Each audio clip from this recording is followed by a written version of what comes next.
Raffi Ahmad, saya ingin sharing sedikit, saya ingin cerita sedikit, berbagi pengalaman saya dan juga berbagi motivasi buat kalian semuanya.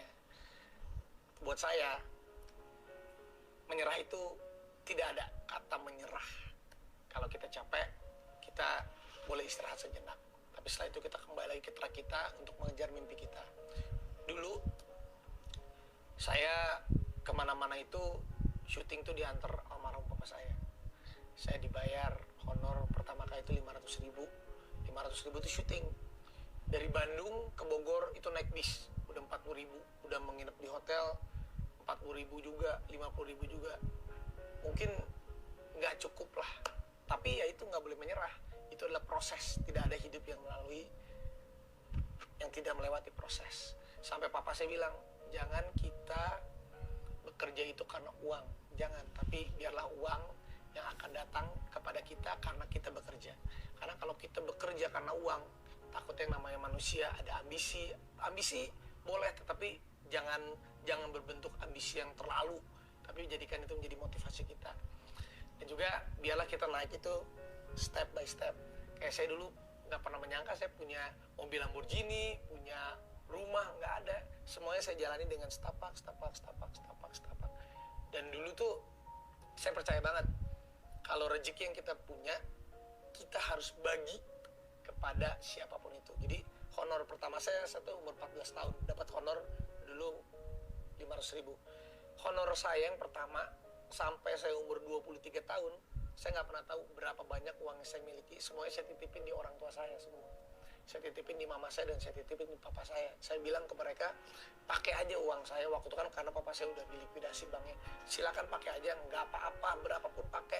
Yang penting saya mau biar buat makan aja. Itu yang saya lakukan kepada orang tua saya. Dan saya tuh baru pegang uang itu umur 23 tahun. Akhirnya mama saya bilang, udah kamu udah gede, biar kamu yang pegang uangnya. Dan waktu itu papa saya meninggal, saya umur 16 tahun. Saya pikir papa saya meninggal, wah itu akhir dari semuanya. Karena saya merasa umur saya 16 tahun, apa saya bisa untuk menanggung ibu dan adik-adik saya. Tapi memang papa saya tuh selalu bilang, jangan takut, karena Allah itu pasti memberikan cobaan yang kita pasti bisa lewatin, asal kita ikhlas. Nah, papa saya tuh selalu bilang, sapa setiap orang, silaturahmi itu penting.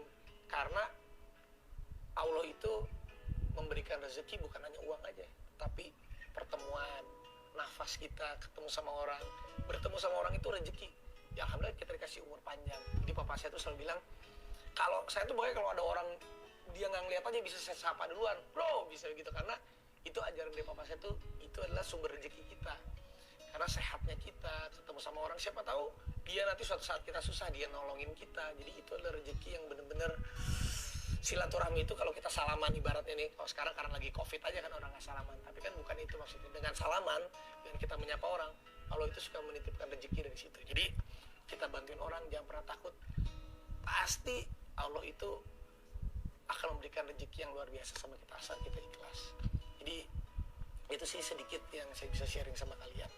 Yang paling pertama, kita jangan pernah menyerah, guys. Kalau menyerah itu, kalau kita udah menutup mata, baru kita menyerah dalam kehidupan ini. Kalau capek, manusiawi, biar kita beristirahat. Yang ketiga, silaturahmi itu penting.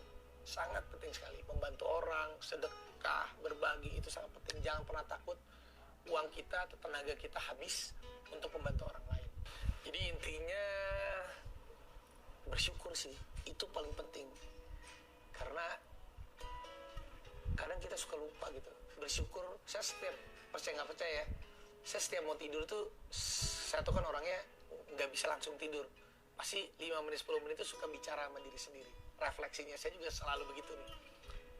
Jadi kadang saya suka terima kasih itu, ngucapin, saya sebelum tidur suka ngucapin terima kasih sama apa yang saya lalui dengan hari ini. Contohnya, saya juga suka kadang tuh kita suka lupa loh, sama tangan kita, sama organ-organ kita tuh, kebayang nggak kalau salah satu panca indera kita, amit-amit ya, misalnya kenapa-napa, aduh, makanya kadang saya suka ngomong, aduh ya Allah, mudah-mudahan mata saya, tangan saya, kaki saya, otak saya, semuanya masih bisa berjalan dengan baik, sehingga saya tuh bisa melakukan yang terbaik.